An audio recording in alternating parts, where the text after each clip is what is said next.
প্রিয় ছাত্রছাত্রী, আমি পরমানন্দ স্যার। আমার চ্যানেল টেকনিক্যাল জিওগ্রাফি থেকে তোমাদের সবাইকে স্বাগত। আশা করছি তোমরা সবাই ভালো আছো। আমি তোমাদেরকে প্রতিনিয়তই এই চ্যানেলে ভূগোল বিষয়ের প্রশ্নপত্র আপলোড করে থাকি। আজকে আমি হাজির হয়েছি ক্ষয়চক্র চ্যাপ্টার গুরুত্বপূর্ণ এমসিকিউ প্রশ্ন উত্তর নিয়ে। তবে যারা নতুন তারা অবশ্যই চ্যানেলটিকে সাবস্ক্রাইব করে পাশে থাকা বেল আইকনটিতে প্রেস করে রাখো, যাতে করে নতুন ভিডিওগুলির নোটিফিকেশন তাড়াতাড়ি পেয়ে যাও। আর হ্যাঁ, টেকনিক্যাল জিওগ্রাফি নামে আমার একটি হোয়াটসঅ্যাপ গ্রুপ খোলা আছে, সেখানে ডেসক্রিপশন বক্সে লিঙ্ক দেওয়া আছে, তোমরা সেখানে অ্যাড হয়ে যেতে পারো। তবে চলো বেশি কথা না বাড়িয়ে শুরু করি।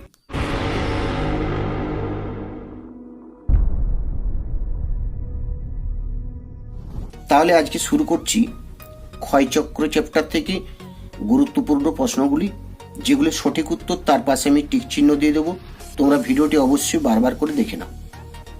প্রথম প্রশ্ন, ক্ষয়চক্রের ধারণাটি প্রথম দিয়েছিলেন কিং, হ্যাক, ক্রিকমে, ডেভিস।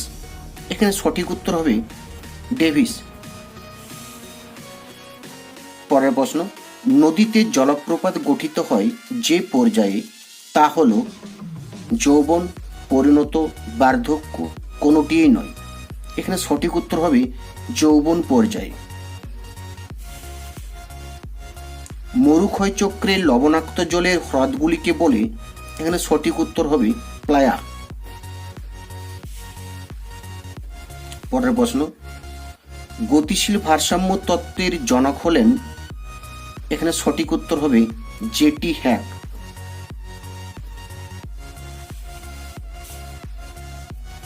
পর্যায়িত নদী ঢাল গঠিত হয় যে পর্যায়ে, তা হল সঠিক উত্তর হবে পরিণত পর্যায়ে। একটি ভূমিরূপের নির্দিষ্ট জীবন ইতিহাস আছে, উক্তিটি করেন। এখানে সঠিক উত্তর ডব্লিউ.এম. ডেভিস। অসম বিকাশ তত্ত্বের প্রবর্তক হলেন C H. Crickmay, W M. Davis, J T. Hack, W. Penck. এখানে সঠিক উত্তর হবে সি.এইচ. ক্রিকমে।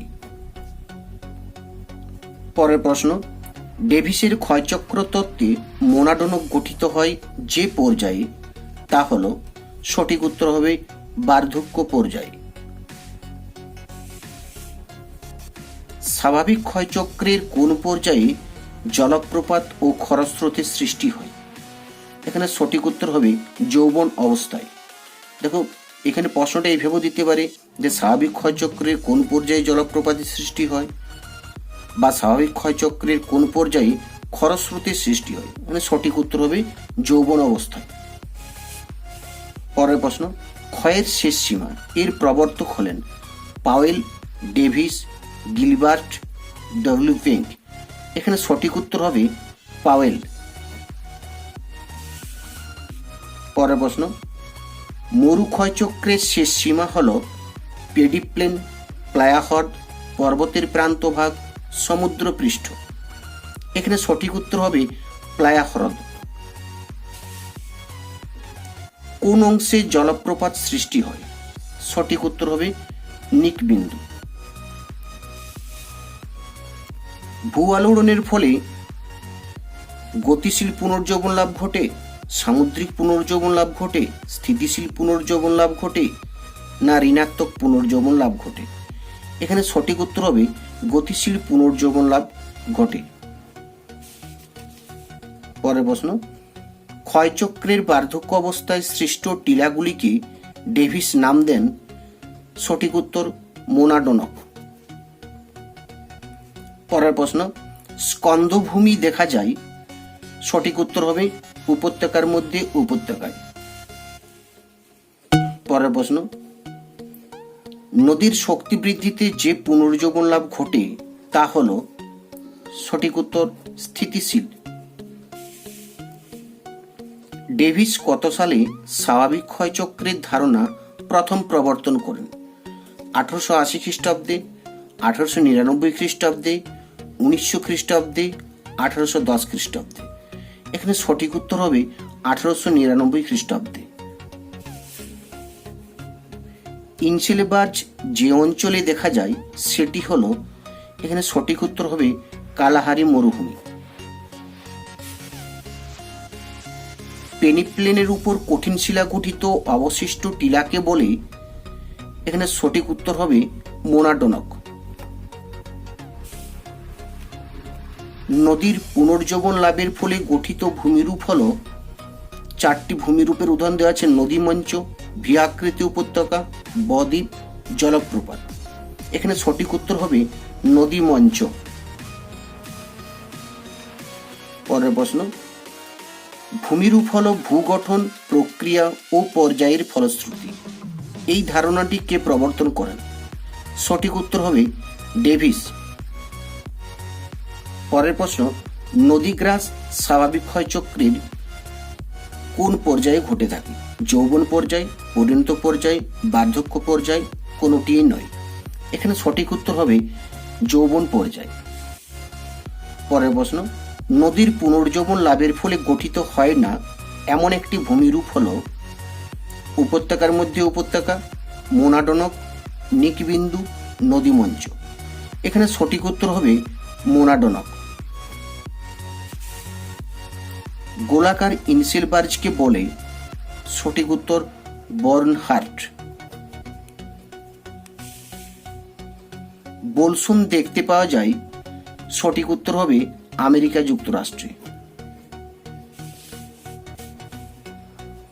পাদ সমতলীকরণ মতবাদটির প্রথম অবতারণা করেন। এখানে সঠিক উত্তর হবে এলসি কিং। এলসি কিং এর ক্ষয়চক্রের ধারণাটি প্রকাশ পায় 1948 সালে, 1949 সালে, 1848 সালে, 1950 সালে। এখানে সঠিক উত্তর হবে 1948 সালে। ক্ষয়চক্রের শেষ সীমা বলতে বোঝায় নদীর মোহনাকে, সমুদ্রপৃষ্ঠকে, সমুদ্রের তলদেশকে, তটভূমিকে। এখানে সঠিক উত্তর হবে সমুদ্রপৃষ্ঠকে।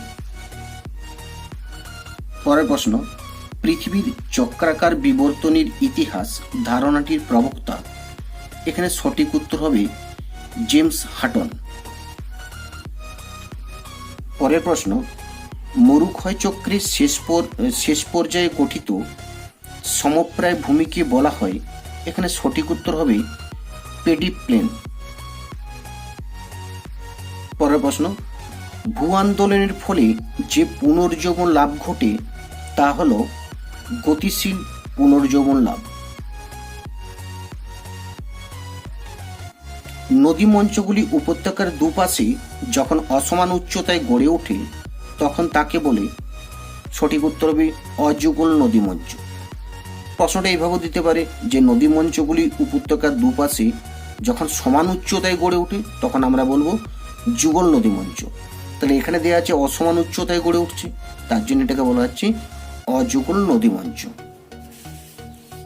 পরের প্রশ্ন, জীবনের বিবর্তন মতবাদের জনক বা জীব বিবর্তন মতবাদের জনক হলেন। এখানে সঠিক উত্তর হবে ডারউইন। স্বাভাবিক ক্ষয়চক্রে বৃক্ষরূপী জলনির্গম প্রণালীর সৃষ্টি হয়। সঠিক উত্তর হবে যৌবন পর্যায়ে। ভৌগোলিক ক্ষয়চক্র বলতে বোঝায় নদীর ক্ষয়চক্রকে, ভৌমজলের ক্ষয়চক্রকে, বায়ু ক্ষয়চক্রকে, হিমবাহের ক্ষয়চক্রকে। এখানে সঠিক উত্তর হবে নদীর ক্ষয়চক্রকে। ক্ষয়চক্রে নদীর নিম্নক্ষয় প্রাধান্য লাভ করে। এখানে সঠিক উত্তর হবে যৌবন পর্যায়ে। স্বাভাবিক ক্ষয়চক্রে ভূমির বন্ধুরতা সবচেয়ে বেশি হয়। এখানে সঠিক উত্তর হবে পরিণত পর্যায়ে। মোনাডোনক গঠিত হয় আর্দ্র অঞ্চলে, শুষ্ক অঞ্চলে, উপকূলীয় অঞ্চলে, নাতিশীতোষ্ণ অঞ্চলে। এখানে সঠিক উত্তর হবে আর্দ্র অঞ্চলে। ভৃগুতটের পশ্চাৎপসরণের ধারণা দিয়েছেন। সঠিক উত্তর হবে এলসি কিং। নদীর মস্তকমুখী ক্ষয় প্রাধান্য লাভ করে। সঠিক উত্তর হবে যৌবন পর্যায়ে।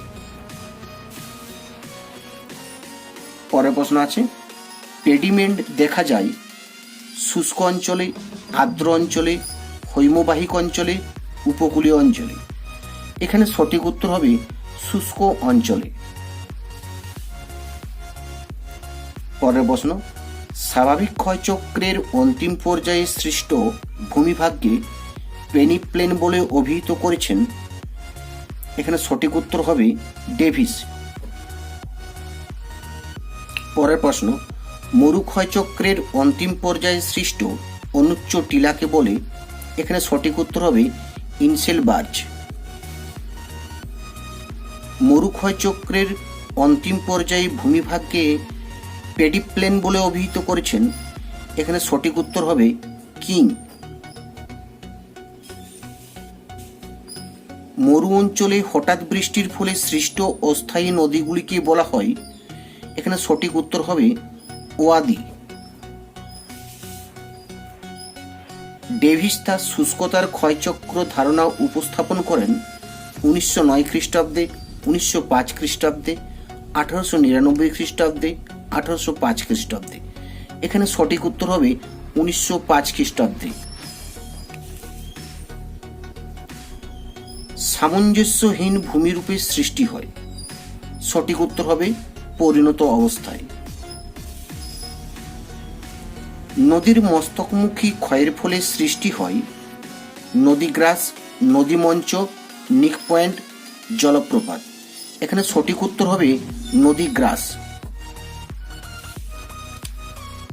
পরের প্রশ্ন, নদীর পুনর্জীবন লাভকে নির্দেশ করে।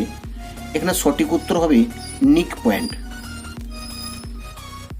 পরের প্রশ্ন, স্বাভাবিক ক্ষয়চক্রে আপেক্ষিক উচ্চতা সর্বাধিক হয় যে পর্যায়ে? যৌবন পর্যায়, পরিণত পর্যায়, বার্ধক্য পর্যায়, না পরিণত ও বার্ধক্য পর্যায়? এখানে সঠিক উত্তর হবে যৌবন পর্যায়।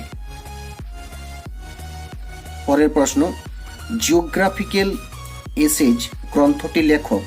এখানে সঠিক উত্তর হবে ডেভিস।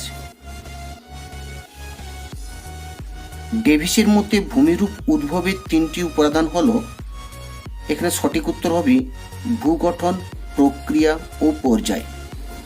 দেখো স্টুডেন্টস, এগুলো খুবই গুরুত্বপূর্ণ প্রশ্ন, তোমরা অবশ্যই ভালো করে দেখো এগুলো। আশা করছি তোমাদেরকে আমি সাহায্য করতে পেরেছি। যদি ভিডিওটি হেল্পফুল বলে মনে হয় তবে অবশ্যই ভিডিওটিকে লাইক এবং বন্ধুদের মধ্যে প্রচুর শেয়ার করো। আজকের মতো এখানেই শেষ করছি। পরের দিন আমি আবার নতুন ভিডিও নিয়ে হাজির হব। তোমরা সবাই ভালো থেকো। ধন্যবাদ।